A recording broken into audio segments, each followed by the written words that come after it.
Christmas cheer has officially arrived at Windsor Castle, and this year's celebration comes with a heartwarming touch from King Charles, one that has left Princess Catherine genuinely excited and deeply appreciative.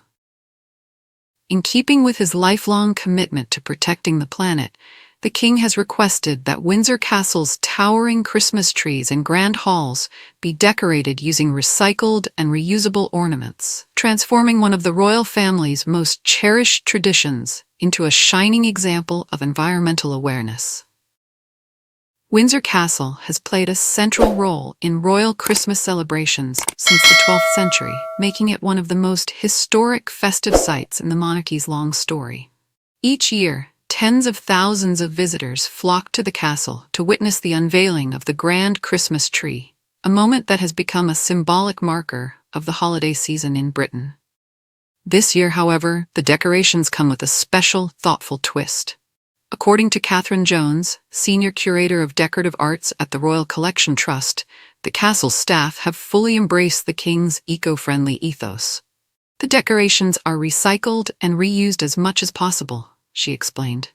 We switch decorations between residences to provide variety, and we source recycled and recyclable tinsel made in the UK. She added that no historic ornaments survive in the royal collection, mainly because earlier decorations were simple and often edible. In the 19th century, families, including royals, hung sweets, nuts, and fruit directly on tree branches, a charming but short-lived tradition compared to today's glittering baubles. Miss Jones also revealed that the castle's state apartments are the perfect stage for extravagant Christmas decor. The state apartments at Windsor were designed as magnificent backdrops for ceremony and entertaining. Many of the spaces have high ceilings and plenty of gilding, which act as perfect frames for the Christmas trees. And this year's trees are more magnificent than ever. As tradition dictates, a towering Nordmann fir is brought in from Windsor Great Park, accompanied by a second grand tree placed in the historic Crimson Drawing Room. The selection process begins as early as September, ensuring only the healthiest and most symmetrical trees make the cut. By November, staff begin installing the enormous firs, transforming the castle into a winter wonderland. Some of the decorations used are stunning in scale. Foil ornaments over 50 centimeters wide, baubles larger than footballs, sparkling branches, snowflake ornaments, faux fruit, ribbons, wreaths, and garlands in rich textures. It is a visual feast, one that echoes the traditions of Queen Victoria and Prince Albert, who famously popularized the Christmas tree in Britain during the 1800s. Royal expert Katie Nicholl described Windsor as magical during the festive season. Although the royal family are more focused on Sandringham for their own festivities, Windsor is where visitors get to see the trees and decorations in all their glory.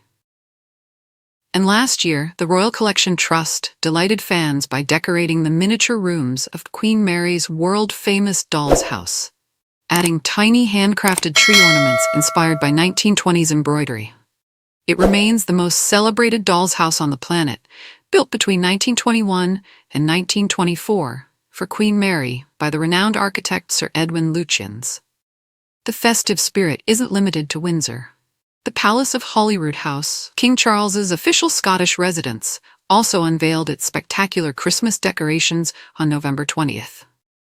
Visitors stepping into the palace are greeted by two 12-foot Christmas trees in the throne room, a grand mantle garland, seasonal greenery along the historic Great Stair, a royal dining room decorated for a lavish holiday feast.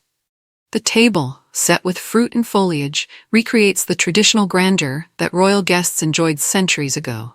The public can visit the Palace of Holyrood House to enjoy the holiday transformation until January 5, 2026.